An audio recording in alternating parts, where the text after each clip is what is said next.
Bonjour. Merci de m'accorder un peu de votre temps.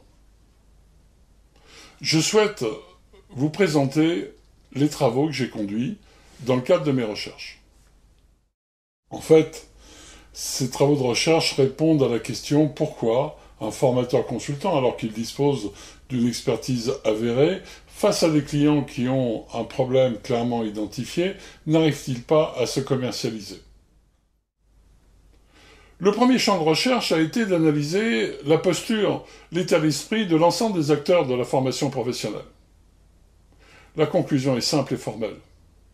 Quels que soient les acteurs, le législateur, les organismes de formation, les OPCA, les syndicats professionnels, les formateurs consultants, eh bien, ils sont tous d'accord sur une chose, auquel, bien sûr, se joignent les teneurs de la démarche qualité, l'AFNOR, l'ISO et l'organisation européenne, le CE. Ils disent tous, il existe deux facteurs importants qui influencent l'obtention des contrats, la performance commerciale. Le premier, c'est la démonstration de l'expertise du consultant, du formateur consultant, c'est-à-dire 87% d'influence. Le développement du climat de confiance pour le formateur consultant face à son client influence à 90% l'obtention du contrat.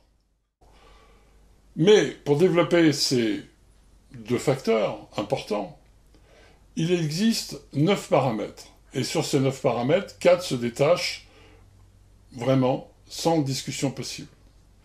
Le paramètre le plus influent pour accélérer la démonstration de l'expertise et le développement du climat de confiance, c'est la compréhension du problème du client.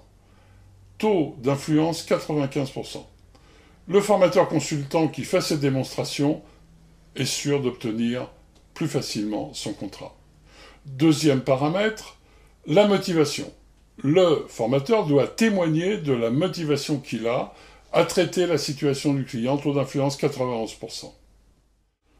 Le fait d'avoir fait des opérations antérieures analogues influence à 86%, et montrer les méthodes que l'on va utiliser influence quant à eux à 77%.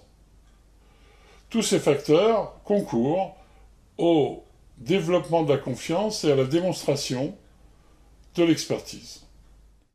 Pour répondre à cette étude et favoriser la performance commerciale des formateurs consultants, je vous propose 5 actions de formation rentrant dans le cadre du microcrédit pédagogique. C'est-à-dire, si vous suivez cette action de formation, vous aurez le droit d'exploiter la propriété intellectuelle des contenus suivis pendant ce stage. Premier stage, charisme et autorité. Démontrer son charisme et faire autorité, c'est le plus important pour démontrer son expertise et développer le climat de confiance. Deuxième stage, faire acheter. Ça permet de démontrer sa motivation et amener l'interlocuteur à décider son achat. Le troisième, c'est la certification et la marge nette, c'est-à-dire démontrer qu'on a déjà fait des opérations analogues antérieurement pour amener à une augmentation du chiffre d'affaires. Le quatrième stage concerne la démonstration des méthodes, c'est-à-dire faire autorité par les méthodes, les outils et les instruments. À partir de là, vous avez la possibilité, en accédant à ces actions de formation, non seulement d'apprendre les éléments qui vont vous favoriser dans l'obtention de vos contrats, mais aussi d'obtenir le droit d'utiliser les contenus pédagogiques. L'objectif que je poursuis est simple, c'est l'efficience. Pour un même travail, plus de résultats. Pour un même résultat, moins de travail.